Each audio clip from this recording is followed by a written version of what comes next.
Chargers Unleashed. Jake Hefner and Dan Wolkenstein here with you from the LAFB Network. If this is your first time tuning into this show, make sure to hit that like and subscribe button on YouTube. You'd also follow us on Facebook, Twitter, Instagram, Spotify, and Apple Podcasts. Dan Wolkenstein, we have finally made it to Combine Week. Got a big week in store for that event. Excited to see all of the young players down there in Indianapolis, or up there in Indianapolis, running those drills. It's going to be a lot to talk about. We've got a lot prepared on that front. But today, Dan, we are shifting gears, talking about possible trade scenarios. And we're going to cover a lot as it relates to this, because we've talked a number of different times about what the Chargers are going to do with the 5th overall pick. We're going to discuss possible trade down scenarios as it relates to that, who the Chargers could potentially be trading with.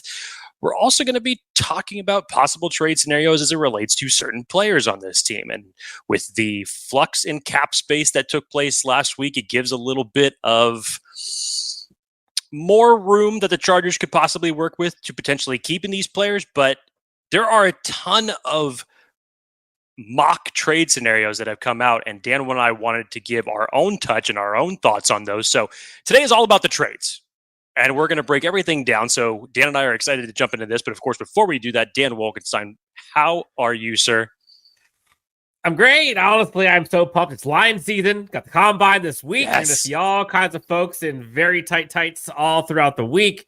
Hopefully you see people blazing 40 times and benching 400 times on the 40 or the bench press. But you're already hearing it. You're hearing some guys who are going to be present at the Combine, doing partial workouts, non-workouts, going to be throwing, not throwing. Hot off the press, Malik Neighbors will be there for interviews, but will not be doing any of the physical workouts. That will be waited and delayed till his pro day. So calling it now. By the end of this week, Jake, Roma Dunze is going to be skyrocketing. It's not a bad prediction. And it's good for Chargers fans. It's good for Chargers fans because that's one more player that teams might possibly want to trade up for, or hell, maybe the Chargers keep. You may have just accidentally caused a idea to be made for a new Combine event, because if you caught Dan Wolkenstein saying there, you're going to see 400 reps on the 40. And it got me thinking just for a second, what if that was a new event? Because you see some of those stupid gym memes or whatnot where the dudes are like sprinting on the treadmill, but they also have the barbell in their hand and they're also just flexing like that. I'm like, that's an event that I want to see these guys do it. do it simultaneously, the bench press and the 40. I would love to see that. I'll watch it. So lots of exciting things, but today, like Jake said, all things trade scenarios. We'll talk about existing trades of players that are currently on the team, possible options there, as well as some trade down scenarios within the NFL draft, which we'll get to. We'll kind of go through as we do it. We'll go through some mock draft sims to see what players would be available at certain positions if we were to do so. But Jake, before we get into all of that, we got to pay the bills. Let's talk about our friends. Want to tell everybody about our friends over at about Underdog Fantasy and their pick'em game. Just pick higher or lower on your favorite or least favorite player's stats, and you can win up to 20 times your money in a single night. Underdog keeps it super simple with their easy-to-use website and mobile apps. Just pick between 2 and 5 players to fill out your pick'em entry and get every pick right, and you'd be taking home some cold, hard cash. Just use the promo code UNLEASHED and get your first deposit doubled up today by $500 by Underdog. Go on over to Underdog Fantasy today and let them know that Chargers Unleashed sent you. So I think we're at the point where it's like crack. I wouldn't know what that's like, but I see the meme, Dave Chappelle, where if you see trade scenarios, you just want more, and you want more, and you want more, and you want more. And honestly, a lot of Chargers fans just want to see a trade. They don't care what it is. Just give me something. Chargers fans, we're here for you. Jake and I have a bunch. Since Dan and I have been doing this show, I don't know that there is conceptually an episode that we have done. I mean, we've talked about hypothetical trades before as it relates to draft picks, anything else like that, but we've never had an episode actually like this that is with all these possibilities, because now it's actually realistic. Now it's actually something that is a possible reality that the Chargers could pull off, where we just went through a whole decade where trade was like a foreign language to the previous regime of the Los Angeles Chargers. So I'm really excited to get into these hypotheticals as it relates to this, because a lot of them make sense, both from a financial standpoint and obviously from what the front office is going to be prioritizing now in Joe Hortiz, how he loves getting more draft capital now. It's more real than ever, and this will be fun.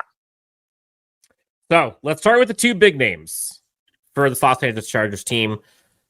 Khalil Mack and Joey Bosa are probably the two trade options. I don't think Mike Williams has a trade market. I don't. Which is wild, but given the scenarios, given the health, health, I'm not so sure. Yeah, I don't think it happens. So in this regard, we'll talk about Khalil Mack and Joey Bosa. And again, some of this is Lions season, obviously, where people hold things close to the vest. Teams will say they will or won't make trades, but we've seen things talked about. Khalil Mack, 3rd, 4th round pick, maybe. There's a lot of variables here when it comes to age, production, contract, you name it. But given what this stud has done while in LA this past season, 17 sacks, ho-hum, not slowing down. 3rd or 4th round pick seems to be kind of the landing spot for trade value. I would put that as... Oh, sorry, Dan, go ahead. No, I was just going to ask, if it was a 3rd or 4th round pick, do you trade Khalil Mack? Yes. Yes, you do. And at a 3rd or 4th round pick, that's like the optimistic ceiling of what we're looking at here. Best case scenario. Is it the most realistic? Not so much, because I think you have to weed through a lot as it relates to Khalil Mack. Now, even still, you take out that 6 sack performance that he had, and you'd say, okay, well, he only had 11 sacks in that circumstance. That's still very productive that someone would like to have that on their defense. Now, you just couple that again with Khalil Mack's age as it currently stands right now at 33 years old, as well as his contract scenario, which is a big cap hit for any team that's going to have to undertake that. Any team that trades for Khalil Mack is going to have to come up with some type of restructure to that to get it underneath the cap. But a lot of this, even this whole episode, kind of got conceptualized in the first place, Dan, because Jeremy Fowler from ESPN decided to talk some possible trade scenarios as we were getting closer to the combine, and we just have free agency just a few short weeks away. But this was his actual quote on SportsCenter yesterday that Jeremy Fowler had said. He said, Mack is one in particular that I know multiple teams have spoken to and kept an eye on because he had the 17 sacks a year ago, huge cap hit. The Chargers can save 20 plus million on their cap if they were able to trade or move on.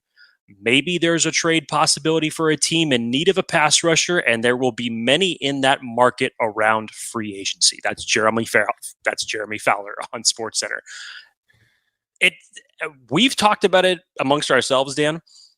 I've still believed that Khalil Mack, given the production, even with his age scenario, that if you were to weigh him and Joey Bosa today, that I felt like Khalil Mack had the higher draft return that you could possibly get. So Dan and I, there's a few hypothetical trade scenarios that have been put out through this. We want to go through those, and Dan and I could talk about our own feelings as it relates to this.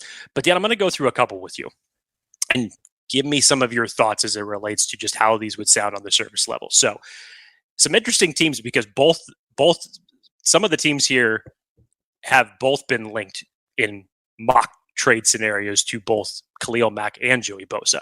But Brad Spielberger from Pro Football Focus, he did a trade evaluation last week, actually, that would have the Chargers gaining a 2025 4th round pick from the Lions to send Khalil Mack there. And I think that they would be absorbing virtually all of his contract. And I think that's the reason why it is a 2025 4th round pick, not a 2024 4th round pick. On the surface level, is that something that you would entertain? I'd entertain it. I think that would probably be a worst case scenario for me, versus just outright releasing. But I understand from a Lions perspective, like $38 million cap hit for Khalil Mack right now for this Chargers team or whoever picks him up. Again, they could restructure. So, like, that's all a possibility. 2025. Is it fourth round? It's 2025 fourth rounder that they had going back to the Chargers. That would probably be my last choice before releasing. Now, again, let's just weigh this trade in a nutshell right now, because let's just say if it came to a situation where you don't trade Khalil Mack, you just outright release him. What do you get? Him? Or you restructure and keep him? Or you restructure him? Yes, you could. That's what I'm saying, yeah. If you think about that cap structure as far as like, okay, so you released him, could you end up getting a higher or maybe even the same level of a comp pick depending on what type of a contract he ends up signing with a team next year for, if that ended up being the case? It may end up being in that same scenario where it could end up being a 2025 fourth round pick that you get in return just from a comp standpoint. So I looked at this and like you, I thought to myself, I'd rather have 2024 instead of 2025. But when you look at it, as far as just 1 year difference from what it probably or could end up being if the Chargers went a different direction and just outright released him, that's probably the same thing that you would have gotten back in that circumstance. And you'd be getting a lot of money taking off your salary cap in that particular scenario. If you were to end up trading him to the Lions, they end up absorbing close to all of that money for Khalil Mack. Dan, here's another one for you. The Rams trade for Khalil Mack. You look at that roster, Aaron Donald, they have a much younger group of edge rushers that they think requires a veteran presence. This was a little bit, I thought of like a best case scenario, because obviously you're talking about a guy in Les Snead who has lived up to the moniker for several years about F them picks. And in this particular circumstance, the Rams kind of have a bulk of their draft picks back. They're able to start drafting again in the higher rounds. They're back to 2/3 this year, Dan. So the trade in this scenario was possibly, could the Chargers net a third round pick from the Rams in exchange for Khalil Mack? Yes. Yes, I would do it. In the two scenarios that you provided, the third round pick I would do. The future fourth, I'd rather restructure, keep him on the team. Like, say what you will about the contract and the numbers and the cap space that they don't have. Khalil Mack's a damn good football player. And like, it's a good problem to have to figure out how to restructure to keep him on the team. The reason to trade him is if you get good value for him when the value is high. But if the value's not high, it's high now. It's if you're not getting good value back, it doesn't make any sense. Third round pick. Again, what was it? 3 years ago, it was a second round pick and a sixth, and a future sixth. Is that what it was? Yeah, I think I'd do it. Like, you're sacrificing a ton of production, obviously, but you're getting younger. You're saving $23 million or so of 2024 cap space. Yep. That alone gets you over the cap, or I should say under the cap at that point. So yeah, I do it. This is where things get a little tricky. Is looking at the other edge player on this team. And to Jake's point, like, you see so much smoke and so many different scenarios where you don't know what the actual value is for Joey Bosa. What say you? Realistically, because Jake, I know you kind of looked at this.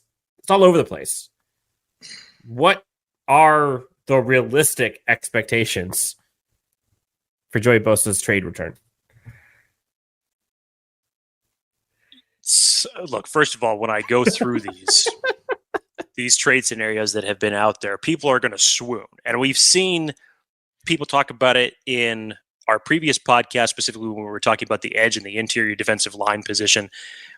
There are a lot of people that believe that Joey Bosa, given his contract scenario and the fact that he has only played 14 games over the last 2 seasons, is going to garner back a first-round pick. Now, the difference between Joey Bosa and Khalil Mack right now, the biggest thing, obviously, is the age. Joey Bosa has still proven that when he is healthy, he can be productive. That is 100% clear. One of the best edge setters in the entire NFL when it comes to setting that tone for the run and the edge group. Me personally, given the recent injury history over the past 2 years and that contract number, I do not believe that it goes that high. I think that the Chargers would be very fortunate if they were able to get a day 2 pick from Joey Bosa. I get it. I understand everything as far as when Joey Bosa is healthy. But look, if there is a reason that you are entertaining a trade for Joey Bosa right now, even still at 28 years old, there is a reason for that. There is a reason for that. And then the rest of the league is well in the know about what his, just hell, take away the last 2 years of the injury history with Joey Bosa. We've been talking about Joey Bosa and injuries, unfortunately, for a long time. We know how good he is, but he is unfortunately riddled by the injury bug. Production does not match the contract, period. Correct. So listen to these two trade scenarios, Dan, because, you and I are automatically going to say, would we do it? And the answer is immediately going to be yes. The idea of it, though, coming to fruition, I think is a little bit out there.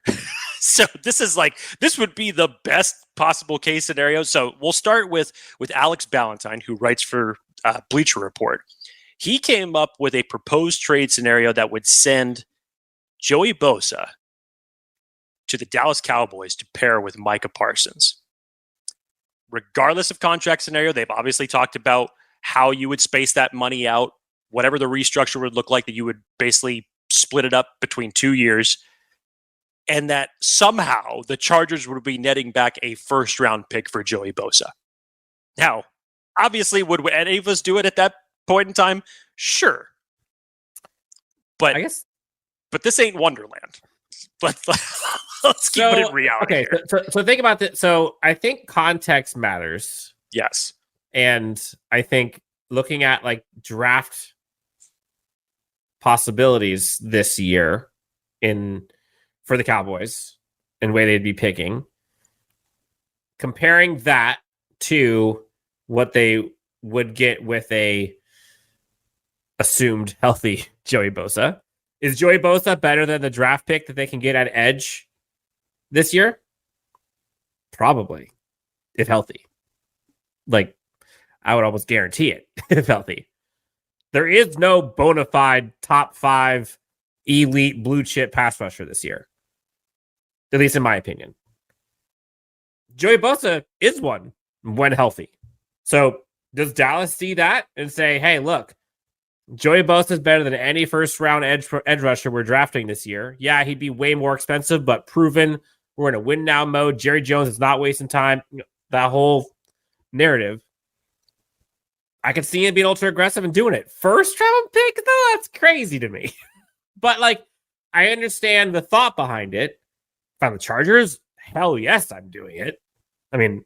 I'd probably give them a 7th-round and 6th-round pick also. Just thank you for your services. Yes. There's no way. I get it. But they're also trying. I just saw rumors that they're trying to make Dak $60 million per. I know it's wild. It's wild. Yes, and just like the Khalil Mack scenario, they had another one for Joey Bosa for those same type of reasons, going to the Rams because of their draft capital, because they currently have on their roster. Here was another one. Alex K, who also writes for the Bleacher Report, proposed a trade to send Khalil Mack to the Detroit Lions for their first-round pick this year. Mind you, Detroit is picking, Joey Bosa, sending them for a first-round pick, Detroit's first-round pick this year. Yes. And again, whether it's Khalil Mack, Joey Bosa, you know that the Lions need pass rusher help. You got to get someone across from Aiden Hutchinson if you're the Detroit Lions right now. And yes, on the surface level, would you take this? 100%. it still just seems incredibly far-fetched. Now, as we kind of weighed the pros and cons between Khalil Mack, Joey Bosa, obviously the big contracts are something that any team is going to have to restructure with both of them. But the biggest advantage that Joey Bosa has right now is that you could possibly see him sign more to a one-year deal, whether he's outright released, whether he's traded on, because of the fact that he's still 28 years old. Teams could invest more in future production out of him because from that standpoint, being under 30 years old and as an edge rusher and has shown production when he's healthy, you could possibly get more out of him.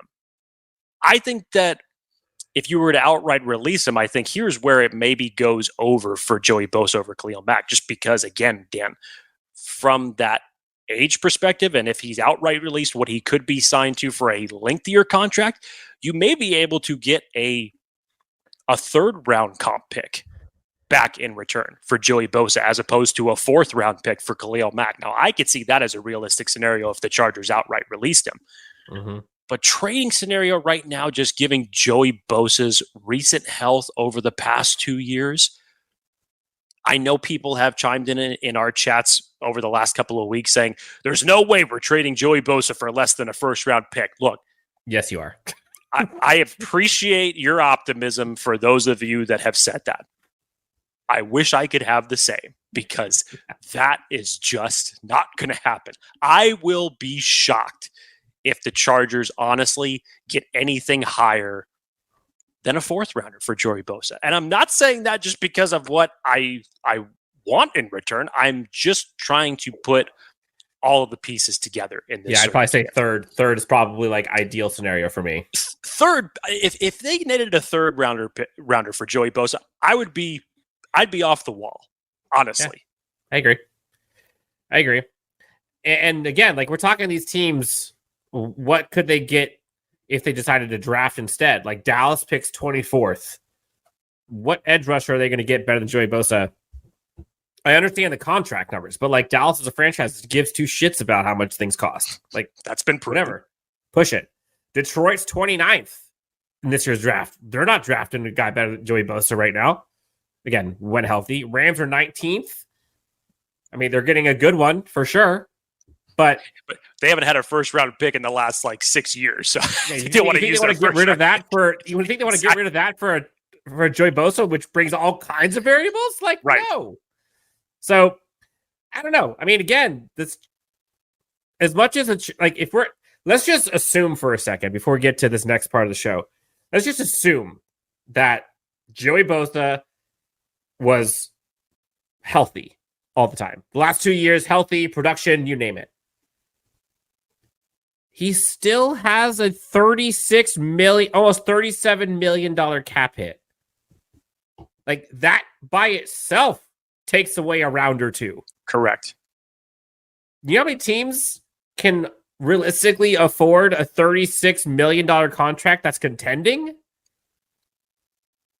Most likely any team that would do that, you're probably going to spread it out over, 2 or 3 years, get his cap number down to like between 8 and 10 million for 2024. But still, again, you're still kicking that can. Yes. Like that's a lot of money. Again, that's if he is and has been healthy. Correct. You're probably like, all right, yeah. But then you add on all the other baggage. You add on all the stuff that you've seen him, off the field with like slamming helmets and some attitude stuff, and then the health stuff, and then lack of production stuff. Be honest with yourself. So those are probably the two. I don't think Keenan Allen's getting traded. I think he stays or restructures. I think for the right price, if Khalil Mack wants to stay, I'm absolutely restructuring him. I'm okay with it. Joey Bosa, I'm hoping third round. I'd probably do fourth round too. I think they need to move on from, in my opinion, I think they should move on from Joey Bosa. And I wanted to touch on it. I wanted to touch on it, Dan, just because I know you kind of opened this whole segment with it, just immediately talking about Mike Williams. Because Joey Bosa and Mike Williams almost in the same type of vein in terms of health concerns over the last 2 years. Obviously, Mike played a majority of the 2022 season before he went down in that final game, but missed a majority of this year with an ACL. injury, and he was gone after week 3. Why is it you believe that for someone like him,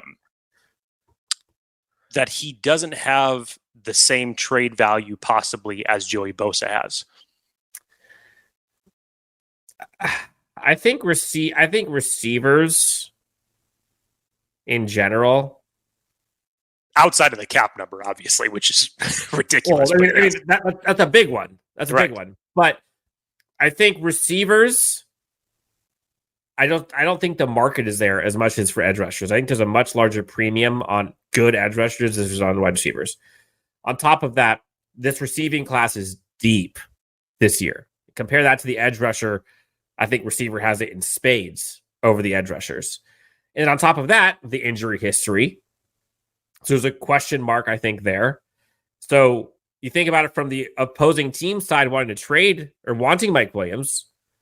What is the reason for them to offer any compensation when they know if they don't, and no one else does, they can just pick him up for probably, I'm not going to say a bargain, but a discount because of all the aforementioned things that I brought up. I think Joey Bosa has a bigger desire from teams in terms of they're willing to give up compensation for him because of how much that wrecks opposing offenses. And honestly, if it was me, I'd rather keep Mike Williams than Joey Bosa. I think Mike Williams produces more at this point than Joey Bosa does, which is weird. But I think if I had to choose between the two, I think I'd keep Mike Williams. I don't think he's going to stay, but I think I would.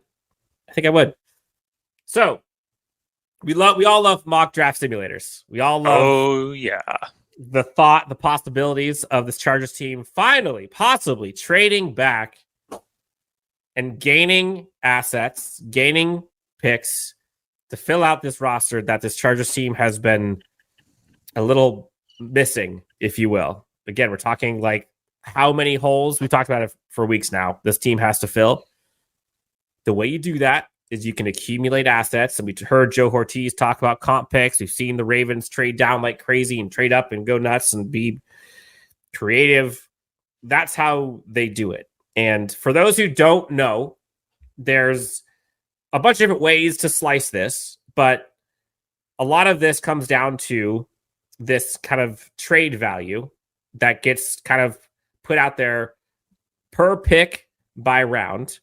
And then you kind of add in team desperation or player need or whatever it is to provide possible trade scenarios, give and take.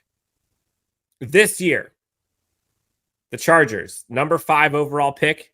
Again, we're talking value here. So think of it just purely points. You want to try to equal the points that you're trading with a current team.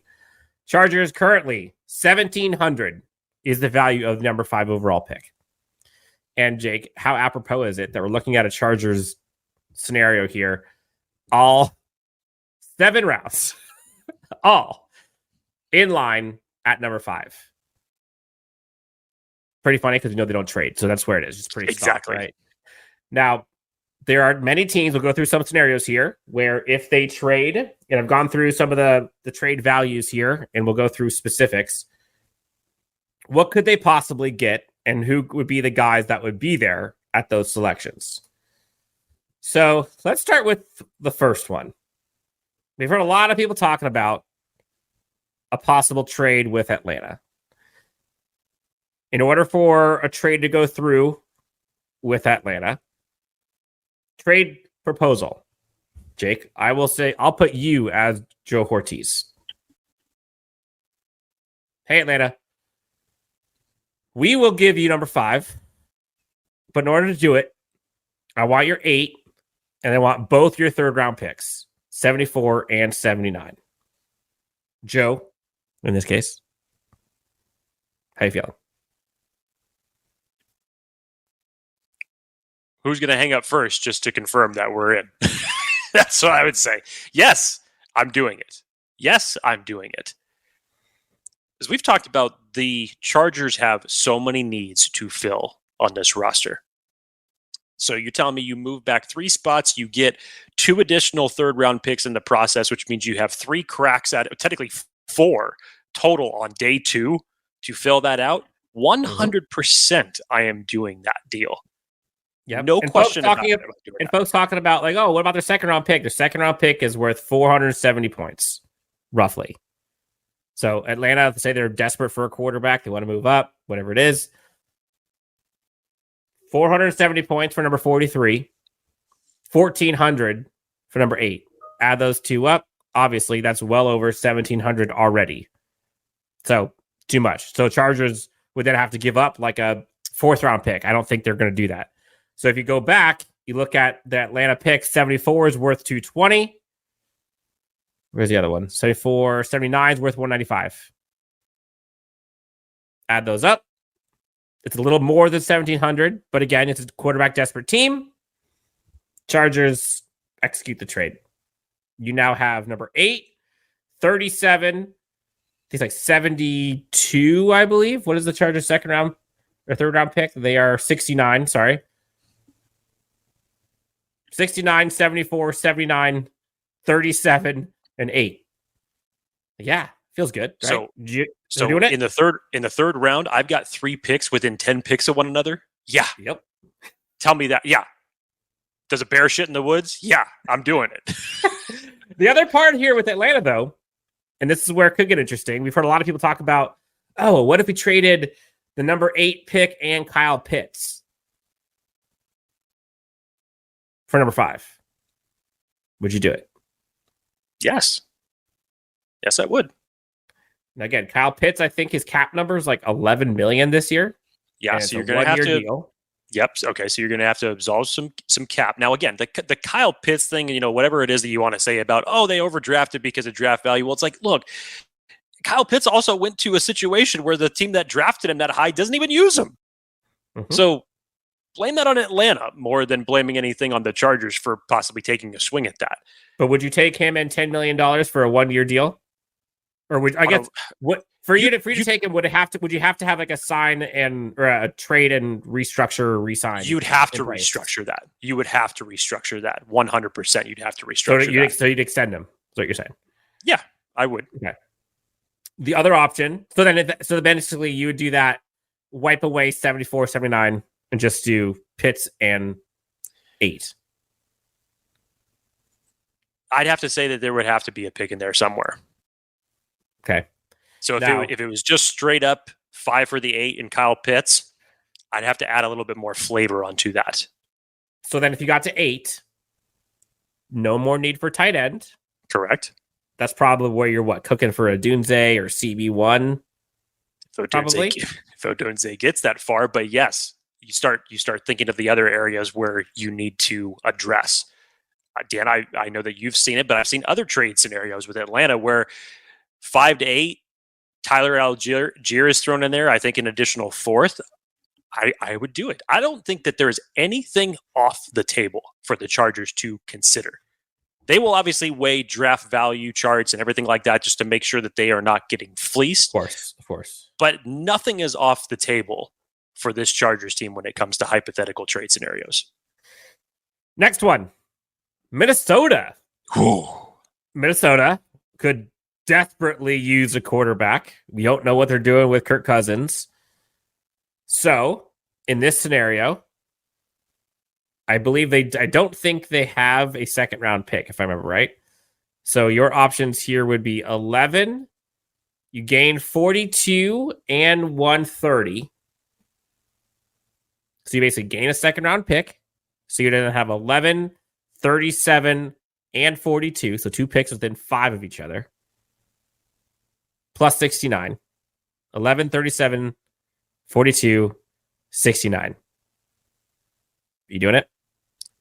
How many languages can I answer yes in?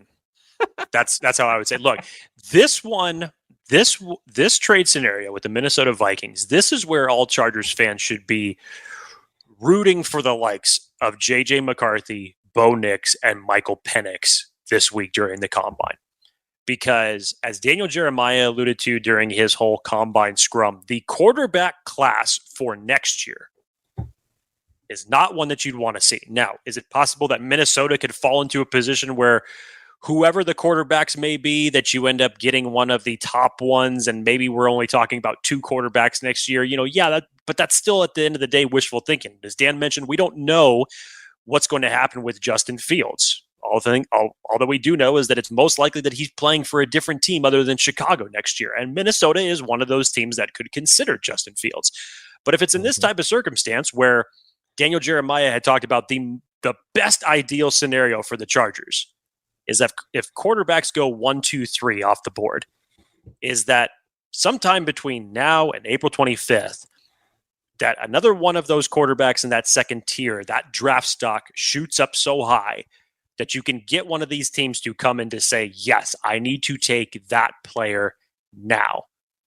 Minnesota would be the one that I think is desperate enough to take a swing at that. So if we're talking about J.J. McCarthy, who seems to be the one that's closest right now for that QB4 conversation, this is a trade scenario to do that. Would I be willing to possibly sacrifice Malik Neighbors, Brock Bowers, Roma Dunze to go back to 11 and pick up this haul that Dan has projected out? Yes. 100% I would.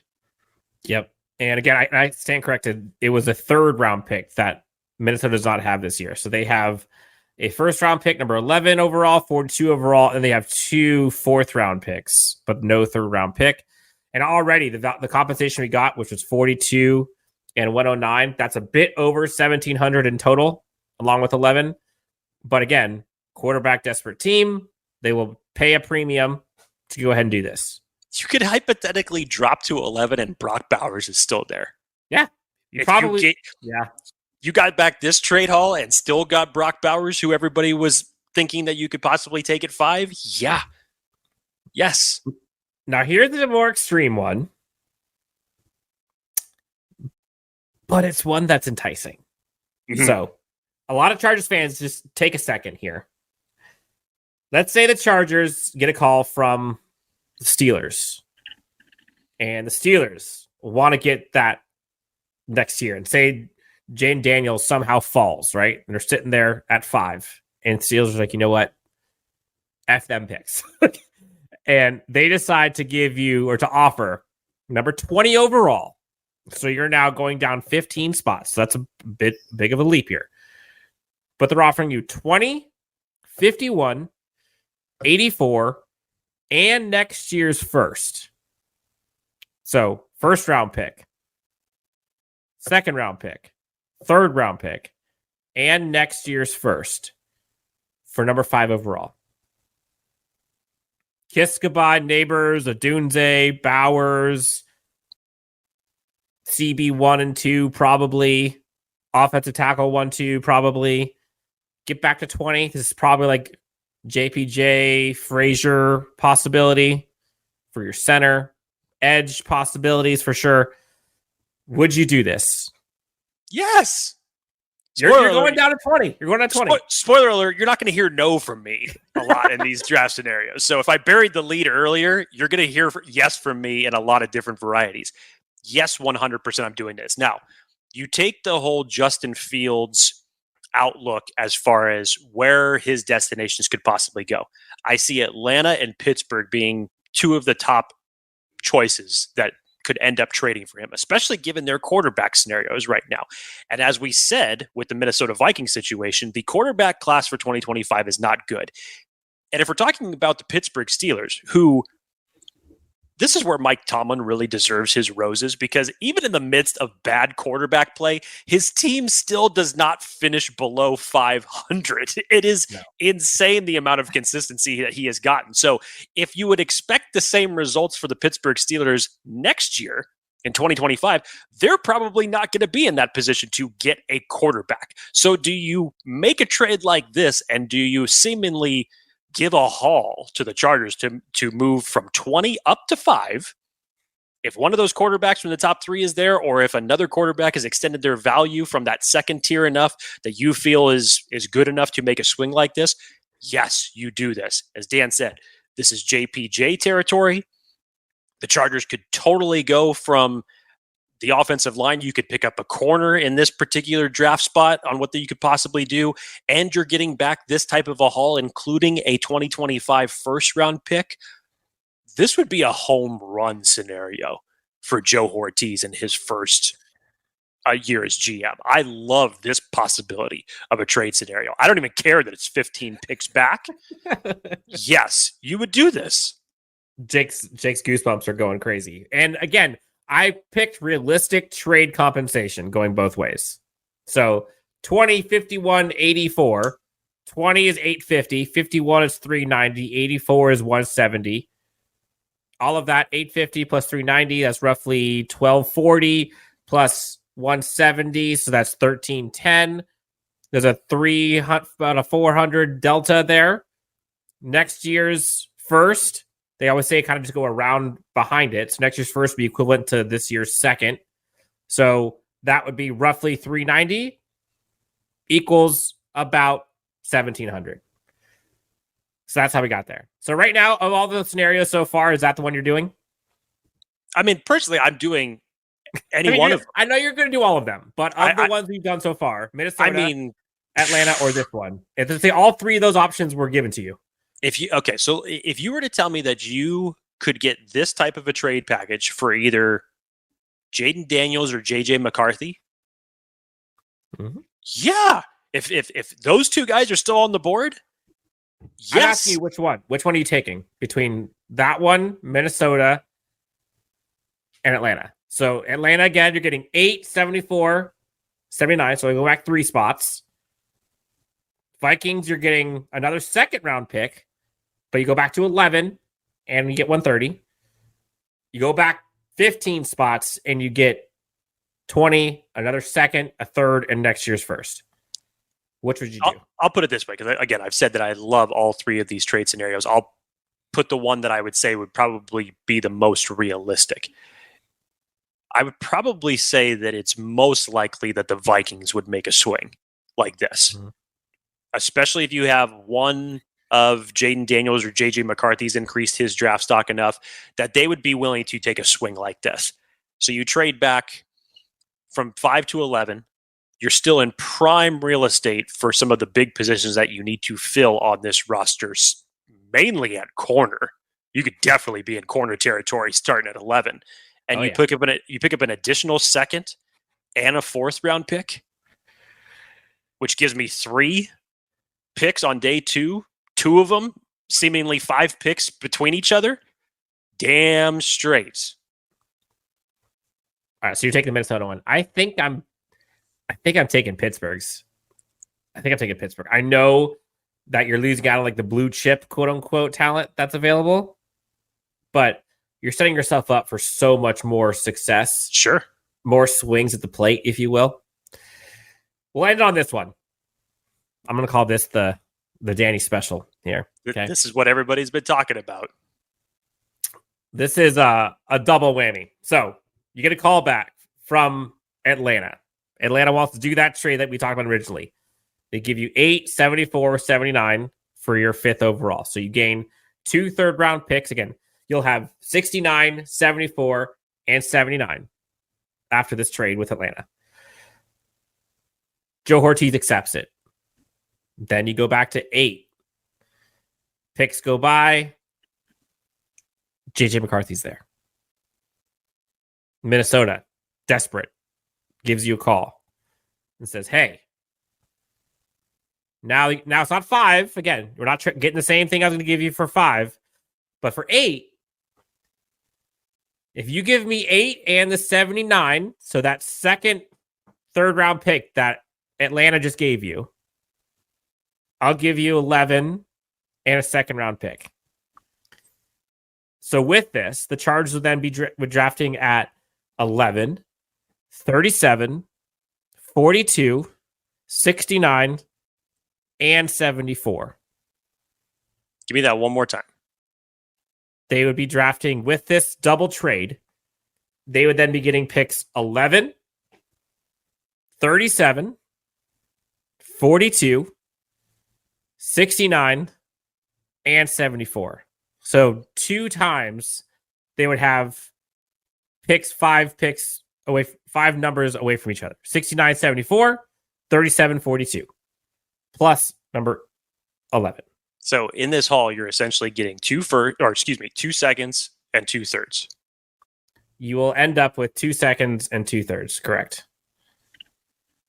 Yeah. Now here's the going down to interesting 11. thing. Yes. Now here's the interesting thing about this. And you keep your first round pick, which is the most important part. Right. So you get 11 and 2 seconds, 2/3. Yes. Now here's the interesting thing about this, Dan, is because again, we were talking about Atlanta just a couple of seconds ago and just talking about a trade down scenario with them. The interesting thing about Atlanta here is, and this is where we talk about again, one of these other quarterbacks coming up the ranks. Because hypothetically, most mock drafts have quarterbacks going 1, 2, 3. The anomaly is really going to be with New England. Where are they going to go? Are they going to flip the script and are they going to change it to wide receiver? Does that end up meaning that there's 2 wide receivers that go back to back between New England and Arizona? Let's just say Atlanta, do they only trade up if there's quarterbacks on the board in that scenario? Because look at who you have right ahead of you, Dan. It's the Giants. It's Tennessee.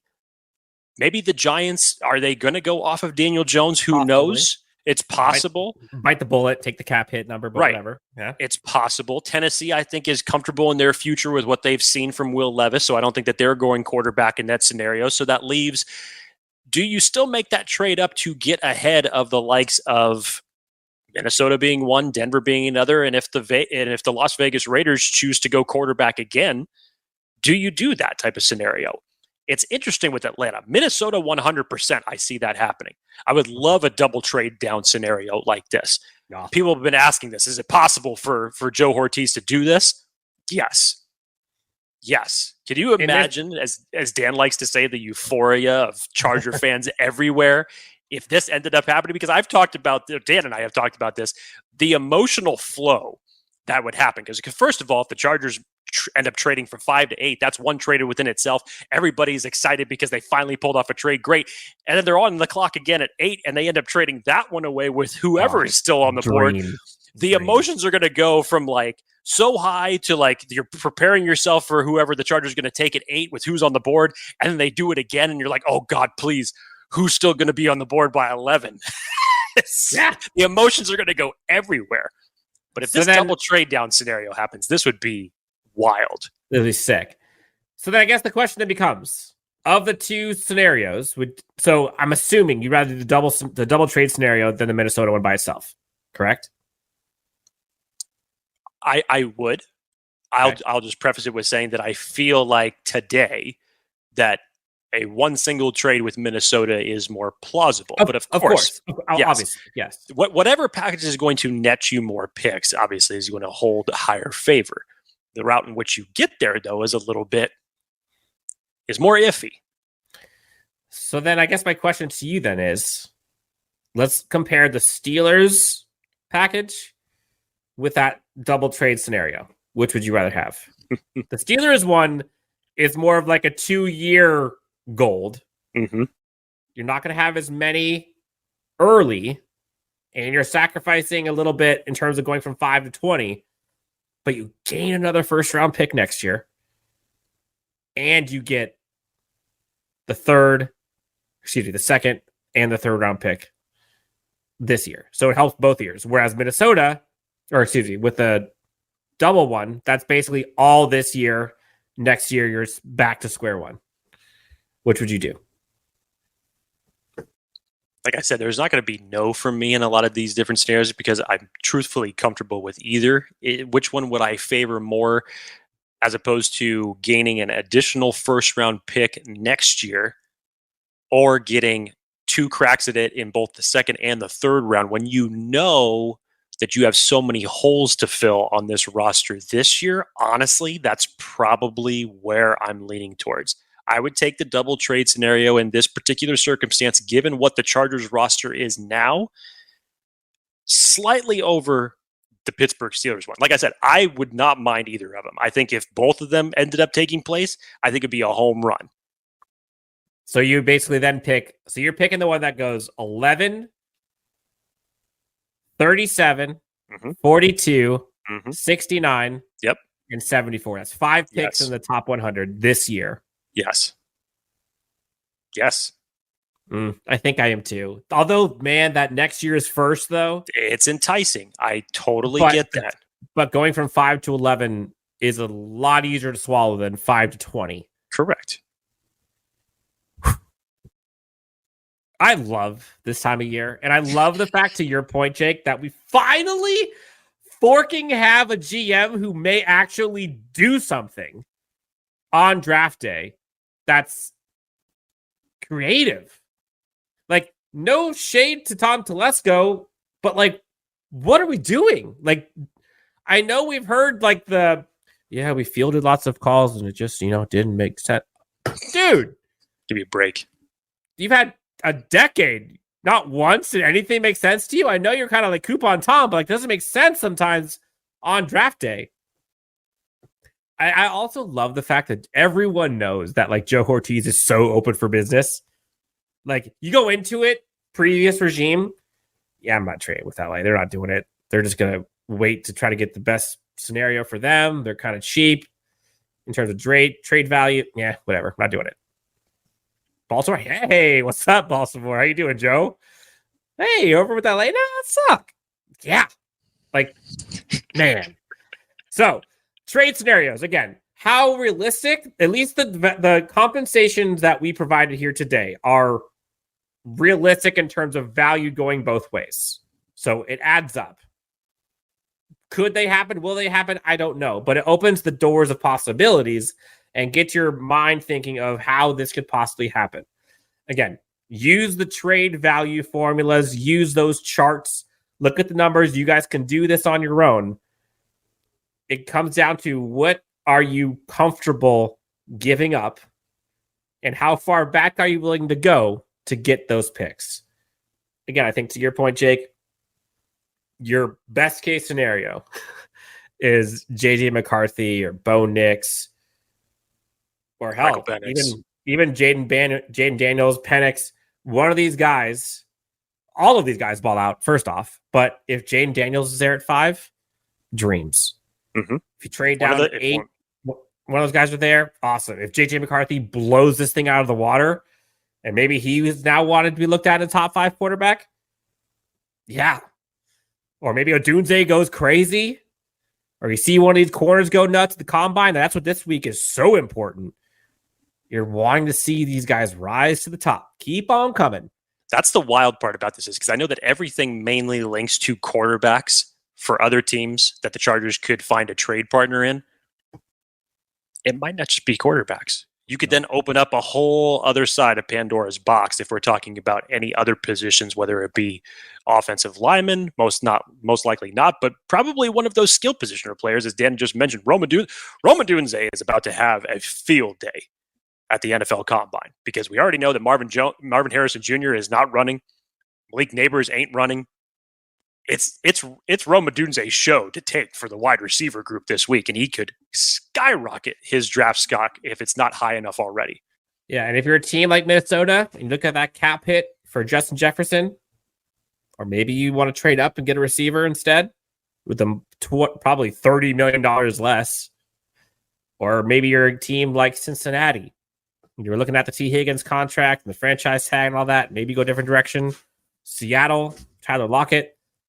A lot of teams could use a wide receiver, and this is the class to do it. Or they need a quarterback because next year's class ain't great. All benefits the Chargers. So we talked about a bunch of scenarios here. We'll see. We have, 2 weeks before we find out what the Chargers do to get under the salary cap. One of these guys might not be there. Khalil Mack, Joey Bosa might end up getting cut, release, restructure. Because of the cap situation, though, they are in the area of possibility where if they make a couple lower tier cuts, releases, and restructure one of them, they're gold. And they don't have to do some of the things that we thought they did originally. So, anything else, Jake? We went through a lot of scenarios here. Anything else before we get out of here? Gets you hyped, doesn't it? It gets you hyped. You don't have to speculate anymore about a GM not willing to do something to better the team for the future. It's already been said, essentially, from Joe Hortiz in that circumstance. So it only cranks the dial up to 11 when it comes to getting excited about draft season.